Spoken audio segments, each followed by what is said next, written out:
¿Qué onda, gente? ¿Todo chido? Eso era Toño. Lo importante es estar bien, lo demás ya es ganancia.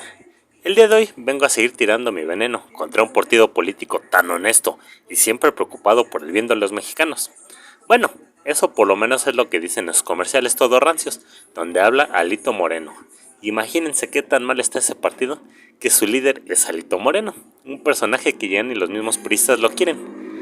Pero bueno, a lo que vamos. En este video trataré el asunto que ocurrió en 1997 en Acteal, una comunidad de Chiapas, que si bien el gobierno se deslindó de los lamentables hechos que ocurrieron, pues la mayoría no les creyó, así como se deslindaron también de Tlatelolco en el 68, del Halconazo en el 71 y de muchas linduras más que hicieron. Bueno, y por más que uno quisiera creerle al títere de Salinas, digo a Ernesto Zedillo, que ellos no tuvieron nada que ver, pues en esos momentos Chiapas estaba convulsionado por su ingobernabilidad, el surgimiento del EZLN y el gobierno quería calmar todo, pues se supone que tanto la policía como el ejército estaba muy al pendiente de lo que ocurría en la tierra del jaguar. Entonces, ¿por qué no defendieron a las personas? Vamos a ver qué ocurrió. Si bien los sucesos en Acteal ocurrieron en 1997, hay que remontarse hasta 1992, cuando la sociedad civil, conocida como las abejas, se formó en Chiapas, debido a la detención y encarcelamiento de 5 indígenas tzotziles, originarios de la comunidad de Chanaljo. Todo esto debido a una disputa con los hermanos Gutiérrez Hernández, Nicolás, Lorenzo y Vicente, además de que este último perdería la vida por sus lesiones. Debido a esta arbitrariedad y el castigo a los integrantes de la comunidad, este grupo surgió. En 1994, con el levantamiento del EZLN, el grupo de las abejas decidió no ser parte de todo esto. Si bien tenían mucha concordancia con la forma de pensar del EZLN, decidieron que el método de llegar a la paz no era mediante la guerra. Y ya para 1995, y con Zedillo en la presidencia, el ejército mexicano comenzó una gran ofensiva en Chiapas para evitar que las comunidades civiles comenzaran a unirse al EZLN. Pero en todo esto, no solo estaba el ejército, aquí nacieron las fuerzas de tarea arcoíris, comandadas por el general Mario Renán Castillo, que tenían el objetivo de cercar al ejército zapatista de liberación nacional. Si bien se supone que seguía siendo una parte de la milicia mexicana, pues este grupo, que llegaron a contarse hasta 20,000 miembros, eran personas listas para el conflicto bélico, esperando solo la orden. Ellos no buscaban acuerdos pacíficos, buscaban terminar las cosas a toda costa y por el medio que fuera. Como lo explica el cronista Hermann Bellinghausen, es muy probable que lo ocurrido en Acteal hayan sido intentos de Zedillo de terminar con el EZLN, ya que antes de lo ocurrido en Acteal ya habían pasado hechos donde el gobierno demostraba que no se tentaría el alma para terminar con sus opositores. El 19 de agosto del 96, 6 jóvenes fueron ultimados en Chanaljo. El 22 de mayo del 97, miembros del PRI quemaron 9 casas de familias zapatistas en Chitacumún, muy cerca de Chanaljo. El 23 de mayo del 97, 85 indígenas tuvieron que huir después de que le quitaran la vida a Cristóbal Pérez en Unión Yaxgemel, mientras que iba camino a una negociación para liberar a algunos zapatistas rehenes.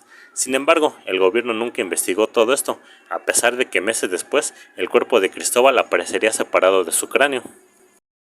Después de todas estas advertencias, el 22 de diciembre de 1997, 45 indígenas tzotziles fueron enviados al inframundo, mientras oraban en una iglesia de la comunidad de Acteal, del municipio de Chanaljo. Entre las víctimas se encontraban 16 niñas y niños, 20 mujeres, de las cuales 9 estaban embarazadas, y 7 hombres adultos.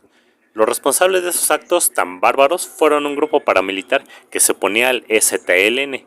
Según testigos, aseguran que este grupo paramilitar estaba conformado por un aproximado de 90 seres, porque este tipo de estiércol, ni cómo llamarles personas. Encerraron a las víctimas en la iglesia y todo duró más de 7 horas. Lo peor es que estos hechos ocurrieron a 200 metros de un retén policíaco. Ustedes me dirán. Si todo esto ya era muy raro, pues resulta que después de las supuestas investigaciones, unos 100 indígenas, además de 8 exoficiales de seguridad pública, fueron detenidos acusados de tan aberrantes hechos. Los exoficiales fueron condenados a 3 años de prisión, solo 3 años, y al concluirlos, fueron puestos en libertad, así de fácil. Según datos extraoficiales, en Chiapas operaban más de 10 grupos paramilitares que combatían al EZLN. ¿Y qué creen? Así es, algunos eran relacionados con el PRI, aunque sea difícil de creerlo. No, no, no, no, no, no, no. ¿Cómo creen que el PRI tiene que algo que ver con grupos paramilitares? No, no, no, ¿por qué mienten? Reabriendo los expedientes de todo lo que ocurrió en Acteal, pues aún hay gente presa por esto. Claro, los exoficiales salieron 3 años después, pero aún existían 83 indígenas encarcelados por cargos de portar armas de fuego. Sin embargo, el mismo expediente dice que solo hubo 3 armas de fuego en todo lo ocurrido en Acteal, además de que ninguno dio positivo para las pruebas de balística y ninguno tenía restos de pólvora en las manos, por ende, ¿no? Qué raro que los indígenas tuvieran un castigo más duro que los oficiales, ¿no? Arriba el PRI, cómo no. Mientras que a partir del 2007 Derechos Humanos comenzó a ayudar a los indígenas para promover amparos y poder ser liberados por estos hechos que no cometieron. Y hasta el 2012 se contaron 36 personas liberadas por dichos amparos.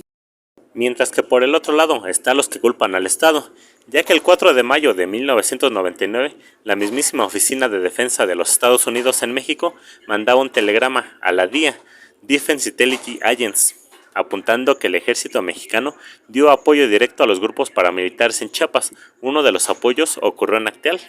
Además de que el documento menciona también una red clandestina de equipos de inteligencia humana, hechos a mediados del 94 por Salinas de Gortari.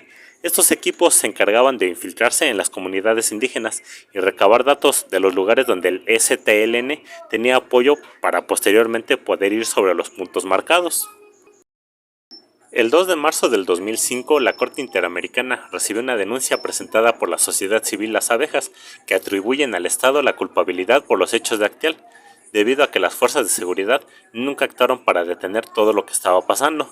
Fueron tan pasivos que parecía que estaban del mismo lado.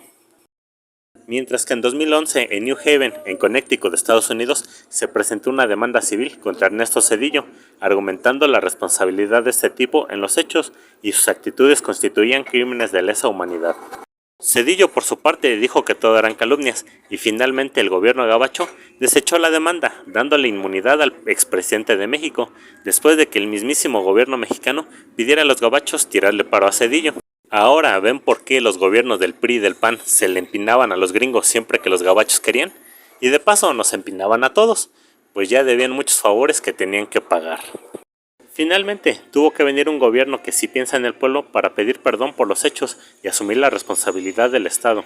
El 3 de septiembre del 2020, el subsecretario de Derechos Humanos, Población y Migración, Alejandro Encinas, junto con Marta Delgado, subsecretaria de Asuntos Multilaterales, reconocieron la responsabilidad del gobierno mexicano, además de firmar un acta para un acuerdo amistoso con 12 sobrevivientes y 18 familiares de las víctimas. El acuerdo incluye becas, apoyo a la vivienda y una compensación económica. Sin embargo, la comunidad, y creo que todos, esperamos un juicio y posterior castigo a Zedillo si resulta culpable. ¿Cómo ven, gente? ¿Ustedes sabían todo esto? ¿O lo recordaban? ¿En serio estábamos mejor con el PRI? ¿En serio volverías a votar por el PRI? Déjenme su pensar en los comentarios. No olviden dejar su like y compartir si el video les gustó. Suscríbanse, me tirarían un parote. Y muchas gracias por llegar hasta aquí.